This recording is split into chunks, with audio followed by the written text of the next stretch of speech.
Piers Morgan attempted to put Mehdi Hasan on the spot by asking whether he was saddened by Lindsey Graham's death. Mehdi's response was a firm no, but he made it clear he wasn't celebrating Graham's passing either. Instead, he focused on Graham's political legacy, arguing that his long record of supporting military interventions should not be ignored. The discussion also raised questions about how calls for civility often seem to depend on who has died. Before we dive into the full exchange, don't forget to subscribe. We're closing in on 100,000 subscribers, and every subscription helps. Now, let's watch the clip. Let's get into it.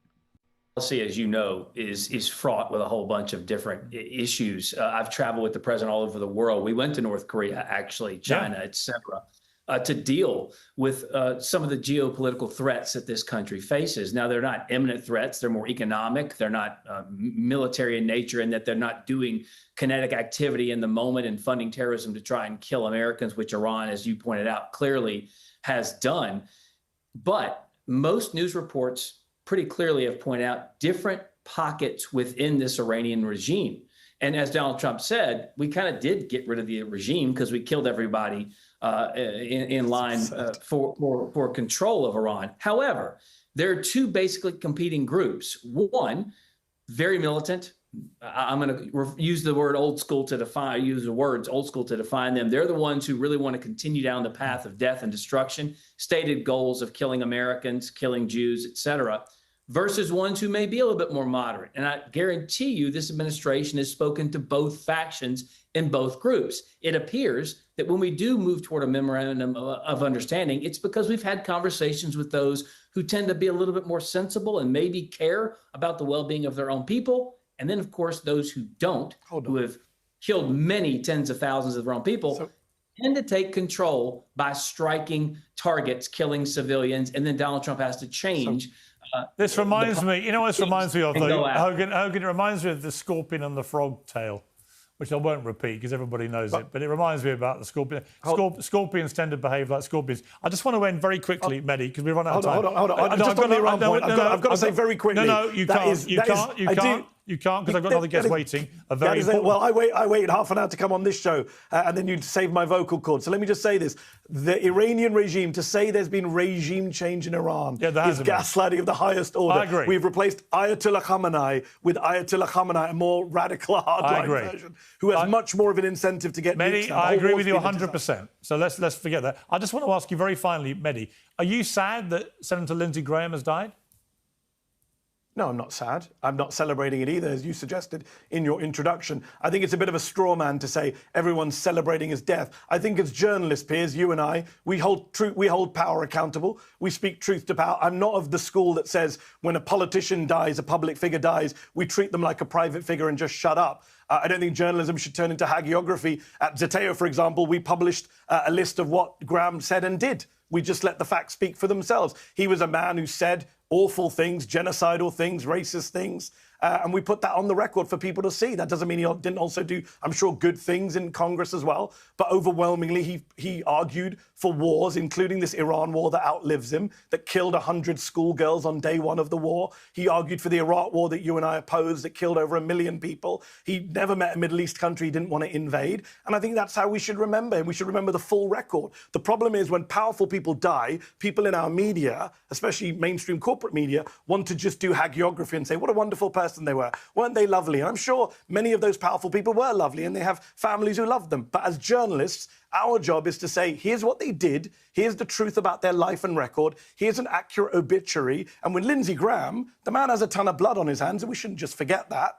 No one's asking anyone to forget the record of politicians, but I do think in the immediate aftermath of public figures dying, unless they're genocidal maniacs like, Hitler or Mao or Stalin, Hogan, there should be a modicum of respect for the death of a human being. And my issue with this, it doesn't just relate to the left. Tell that to Donald Trump. Well, I was going to make the point. I mean, Hogan, I presume you would be appalled by the reaction from many on the left to Lindsey Graham's death, as I have been. There aren't many on the but left. But of course, there are many, actually. I've seen so much of it online. And it's honestly, Joe Biden, Mehdi, Kamala Harris, honestly, every prominent Democrat it is honestly, it is disgusting. It was after Charlie Kirk got murdered. It is disgusting. However, you didn't call Donald Trump disgusting, Piers. You didn't call Donald Trump disgusting let me do my when job he said it about Rob Reiner. If you let me host my own show, I was about if you let me speak an equal amount of time, I will. ask Hogan Gidley if, given that we should all be able to condemn the reaction of the left to the death of Lindsey Graham and to Charlie Kirk and others on the right,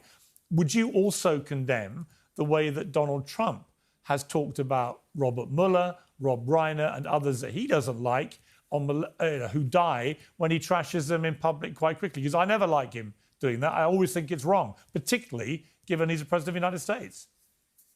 Well, do you condemn what they said and lied about Donald Trump as well? Both Rob Reiner and Robert Mueller? Well, I don't think that's a relevant point. Everyone's entitled to criticize the president of the United States. The point is, should the president use his pulpit to attack Rob Reiner when he's just been murdered? I don't think he should.